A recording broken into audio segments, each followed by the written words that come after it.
అంబేద్కర్ దళితులకు ఫ్రీడమ్ రావాలి, దళితులకు ఫ్రీడమ్ ఉండాలని చెప్పి వారు అనేకమైన పోరాటాలు చేయడం జరిగింది.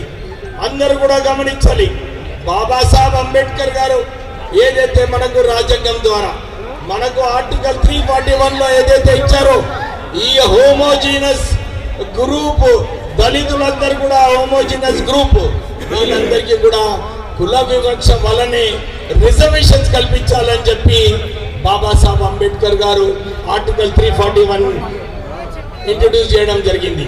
కానీ మొన్న సుప్రీంకోర్టు ఇప్పుడే చాలా మంది చెప్పినారు, చంద్రచూడ్ గారు వారు ఎక్కడో చీఫ్ జస్టిస్ గా, వారి తండ్రి చీఫ్ జస్టిస్ గా ఉన్నాడు, వారిని కూడా నిజంగా ఈ ఏదైతే క్రీమీ లేయర్ అని చెప్పి 2 రిజర్వేషన్ తర్వాత రిజర్వేషన్స్ ఉండొద్దని చెప్పి ఏదైతే చంద్రచూడ్ గారు స్టేట్మెంట్ ఇచ్చారో వారికి యాక్చువల్లీ వర్తిస్తుంది.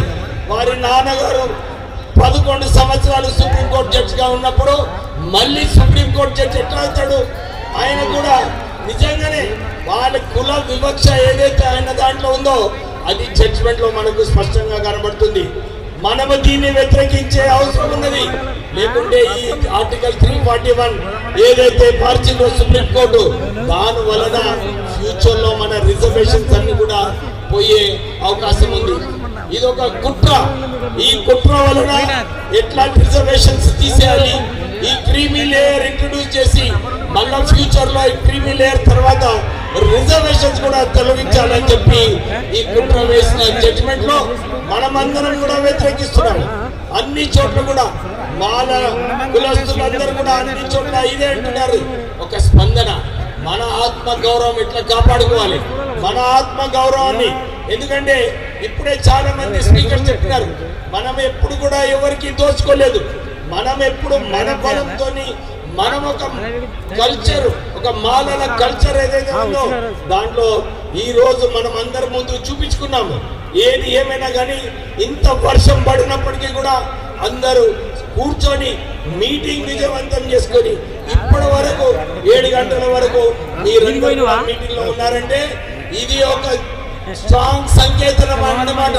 అందరు పొలిటికల్ పార్టీస్ కి, అందరి నాయకులకు, మీరు మాల కులస్తులకు మీరు ఏదైతే విమర్శిస్తున్నారో, ఏదైతే తప్పుడు ప్రచారం అందరూ చేస్తున్నారో అది సరైన విషయం కాదని చెప్పి మీరందరూ కూడా ఈ రోజు నిరూపించుకోవడం జరిగింది.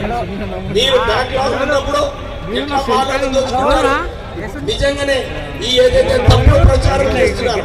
ఇంకా అదే కాక ఇప్పుడే చాలా మంది చెప్పినట్టు బాబాసాహెబ్ అంబేద్కర్ గారు రిజర్వేషన్ ఇచ్చిన వాడు మాలా మాదిగలని చెప్పి ఆలోచించలేదు. మన దళిత సమాజానికి మనం ఎట్లా కాపాడుకోవాలని చెప్పి బాబాసాహెబ్ అంబేద్కర్ గారు అందరికీ రిజర్వేషన్స్ కల్పించడం జరిగింది. ఇప్పుడే ఇంత ముందు కాకా వెంకటస్వామి గారు కూడా అంబేద్కర్ గారి అడుగుజాడల్లో నడుస్తూ వారు కూడా అంబేద్కర్ ఎడ్యుకేషన్ అండ్ ఇన్స్టిట్యూషన్స్ పెట్టి సుమారు 2 లక్షల మంది ఆ ఇన్స్టిట్యూషన్స్ చదవడం జరిగింది.